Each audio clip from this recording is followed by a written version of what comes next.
Broadcasting live from the Albay PIO News Center, providing you the most exclusive news update from all over the province. This is 12 o'clock Newsbreak.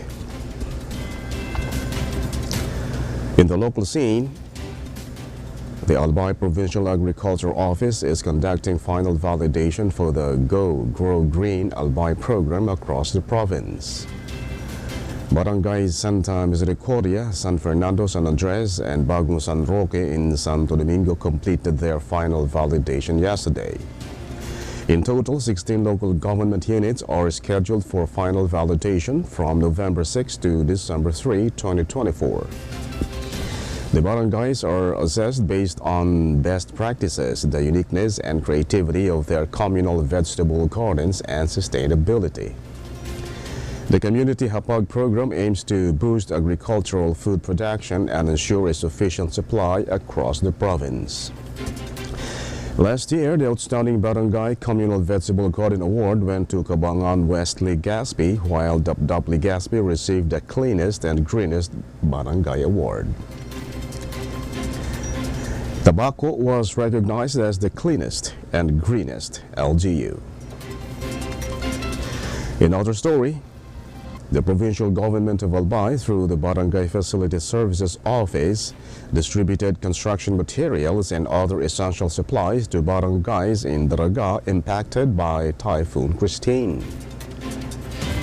In response to the typhoon's devastation, BFSO has provided a total of 500 bags of cement, 30 solar street lamps, 21 rolls of PE pipes, 18 jetmatic pumps, and 18 pails of paint to selected barangays in Daraga.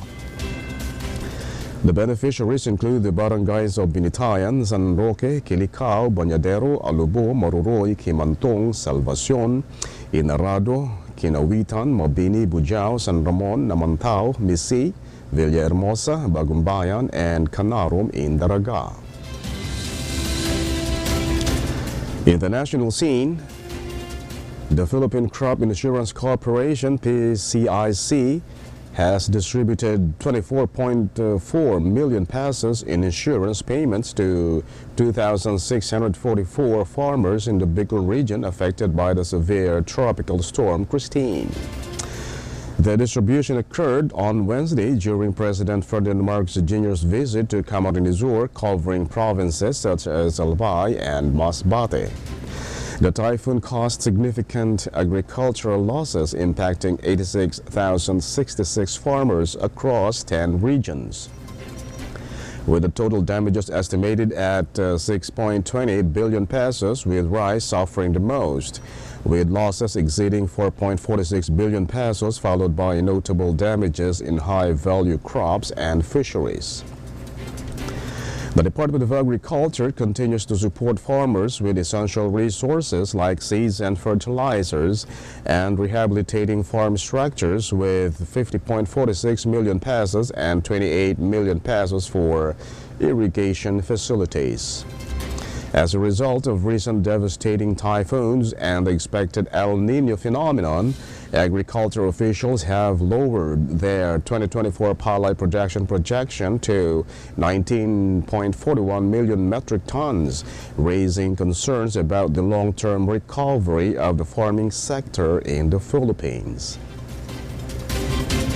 In other story, the Department of Justice has established a task force to investigate extrajudicial killings linked to the anti-drug campaign under former President Rodrigo Duterte. Led by a senior assistant state prosecutor and supported by regional prosecution members, the task force will probe cases and work with the House Quad Committee and Senate Blue Ribbon Committee on their investigations. Justice Secretary Jesus Crispin Remulla emphasized the need for accountability in these killings, urging the prosecution of all involved. The task force has a 60-day deadline to report its findings, and the National Prosecution Service will assist in reviewing existing cases, even those that may seem dormant. In other news, the Senate Finance Committee has recommended removing the controversial Ayuda sa Kapos Ang Kita program, or AKAP, from the proposed 2025 budget for the Department of Social Welfare and Development, DSWD. AKAP aimed to assist minimum wage earners impacted by inflation, with an allocation of 26.7 billion pesos in the 2024 budget. However, no similar funding was included in the original 2025 National Expenditure Program. The committee proposed new programs like the Sustainable Livelihood Program to support micro-enterprises and the Farmers and Fisherfolk Assistance Program, which will provide direct financial aid to marginalized agricultural workers. Additional provisions include an increase in the DSWD's Quick Response Fund and funds for various aid initiatives under the Kalahi Seeds program. The Senate panel made substantial changes amounting to over 164 billion pesos in realignments, which now require the full Senate's approval and may involve further negotiations between the House and the Senate before the final budget bill is presented to the President Ferdinand Marcos Jr. for signing.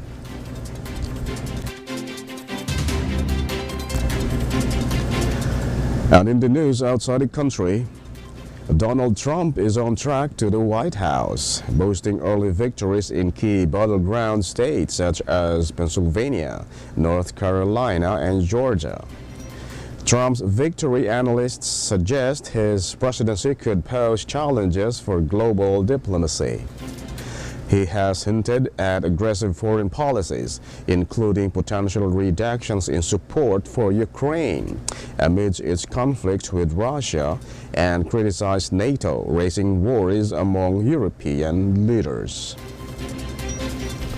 Trump's proposed economic policies, including steep tariffs on imports, could affect international trade, especially impacting European economies reliant on exports to the U.S., with voters prioritizing issues like democracy, the economy, and immigration. Trump has also reportedly gained support among Black and Latino voters.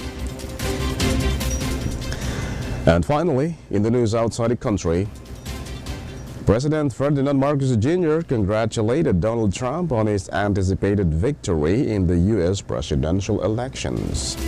Marcos expressed his eagerness to collaborate with Trump and emphasized mutual interest between the Philippines and the U.S.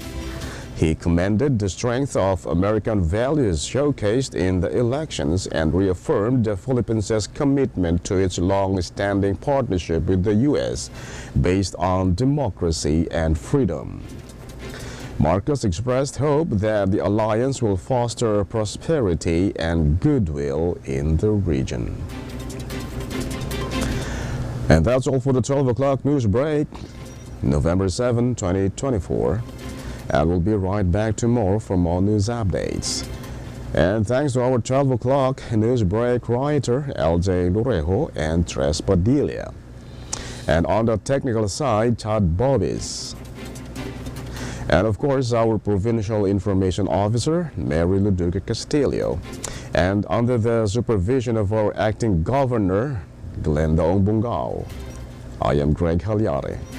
Thank you for subscribing.